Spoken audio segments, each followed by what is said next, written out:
மதுபோதையில் காவலர் தாக்கியதாக சமூக வலைதளங்களில் வைரலாகும் வீடியோ பரபரப்பை ஏற்படுத்தியுள்ளது. குமரி மாவட்டம் புத்தன்கடை பகுதியை சார்ந்த தம்பதி குழந்தையுடன் கிறிஸ்துமஸ் தினத்தின் முந்தைய நாளான டிசம்பர் 24ஆம் தேதி வண்ண விளக்குகளால் அலங்கரிக்கப்பட்ட கோயில்களை பார்வையிட இரவு நேரம் இருசக்கர வாகனத்தில் சென்று கொண்டிருந்ததாகவும், அப்போது ஆற்றூர் பகுதியில் பாதுகாப்பு பணியில் இருந்த காவலர்களில் ஒருவர் கையில் வைத்திருந்த கம்பால் இந்த தம்பதியினரை தாக்கியதாகவும் கூறப்படுகிறது.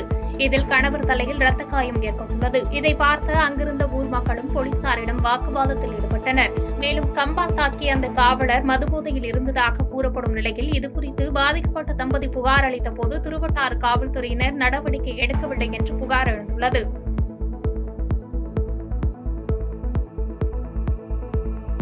பாதகம் செய்பவரை கண்டால் நாம் பயம் கொள்ளலாகாது பாப்பா. மோதி மிதித்துவிடு பாப்பா, அவர் முகத்தில் உமிழ்ந்துவிடு பாப்பா. அண்மை செய்திகளை உடனுக்குடன் தெரிந்து கொள்ள இணைந்திருங்கள் எம் நாடு தொலைக்காட்சியுடன்.